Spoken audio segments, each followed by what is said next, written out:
Hello बच्चों, आइए इस प्रश्न को पढ़ते हैं। कार्य ऊर्जा प्रमेय है। पहला ऑप्शन न्यूटन के गति के प्रथम नियम का समाकलन रूप, दूसरा ऑप्शन न्यूटन के द्वितीय नियम का समाकलन रूप, तीसरा ऑप्शन न्यूटन के तृतीय नियम का समाकलन रूप, चौथा ऑप्शन उपरोक्त में से कोई नहीं।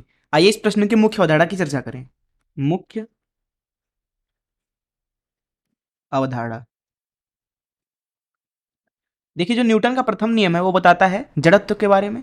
न्यूटन का द्वितीय नियम बताता है हमें, अगर यहाँ पे मैं न्यूटन का द्वितीय नियम लिखना चाहूँ तो वो बताता है एफ सदिश बराबर डीपी सदिश भागे डी, अर्थात संवेग का जो परिवर्तन है समय के साथ वही होता है वस्तु के ऊपर बल, और ये कुल बल होता है यहाँ एफ, और ये पी होता है वस्तु की कुल संवेग।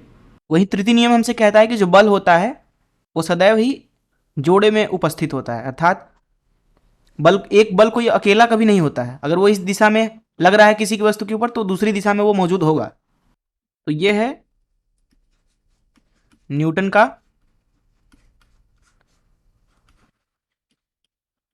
द्वितीय नियम। अगर हम इसको यहाँ पे अदिश रूप में बात करें तो F का जो परिमाण होगा वो लिखा जाएगा dp सदिश भागी dt के। अब जो P होता है वो दरअसल होता है mv के बराबर। तो ये पहली चीज आप समझ लें। यहाँ पे अब हम समझते हैं कि कार्य ऊर्जा प्रमेय क्या है। दरअसल कार्य ऊर्जा प्रमेय हमसे ये कहता है कि किसी वस्तु के ऊपर लगने वाले सारे बलों की वजह से जो कार्य होगा, यहाँ लिख देते हैं W, सभी बलों द्वारा ये लिखा जाता है दरअसल वस्तु के गति ऊर्जा में परिवर्तन के बराबर। यह है कार्य ऊर्जा प्रमेय, अर्थात वस्तु के ऊपर सभी बलों द्वारा किया गया कार्य बराबर होता है वस्तु के गति ऊर्जा में परिवर्तन के। तो इन मुख्य अवधारणाओं से चलिए प्रश्न को हल करते हैं। यहाँ पे हमसे पूछा जा रहा है प्रश्न में कि जो कार्य ऊर्जा प्रमेय है वो न्यूटन के किस समाकलन रूप को दर्शाता है। देखिए, अगर हम न्यूटन के दूसरे वाले नियम को इस्तेमाल करें तो F होता है dp भागे dt, P को लिखा जाता है mv के बराबर। वहीं अगर हम वस्तु की गति ऊर्जा को लिखना चाहें तो वो होता है 1/2 mv का वर्ग। ऊपर नीचे m का गुणा करें तो ऊपर आ जाएगा mv का वर्ग भागे 2m, जो कि आएगा p का वर्ग भागे 2m। तो यहां से अगर हम p निकालना चाहें तो यहां से p का वर्ग अगर लिखना चाहें तो वो हो जाएगा 2m गुणे गतिज ऊर्जा। दोनों तरफ समय के सापेक्ष अगर हम इसको अवकलित करें तो यहां आ जाएगा 2p dp भागे dt बराबर, इधर आ जाएगा 2m, द्रव्यमान तो नियत मान लेते हैं, यहां लिखेंगे dk भागे dt। अब ध्यान से देखिए, यहां पे p भागे m इधर आ जाएगा dp भागे dt, ये मिलेगा आपको 2 से 2 दोनों तरफ से कट गया, इधर आएगा dk भागे dt।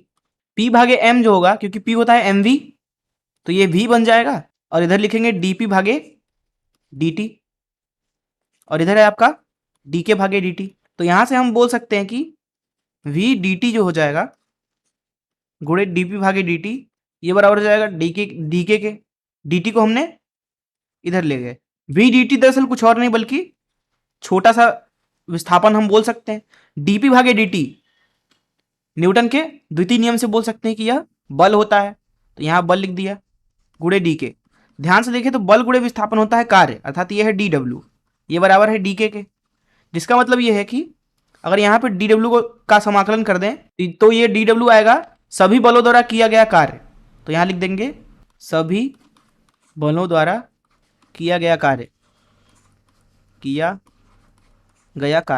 ये बराबर होना चाहिए dk के समाकलन के। dk का समाकलन होगा प्रारंभिक गतिज ऊर्जा से अंतिम गतिज ऊर्जा तक, अर्थात यहाँ पे आपको मिल रहा है w सभी बलों द्वारा, ये बराबर आ रहा है के एफ ऋण के आई। हमने प्रारंभिक गतिज ऊर्जा के आई मान लिया, अंतिम गतिज ऊर्जा के एफ, ये क्या है, डेल्टा के है।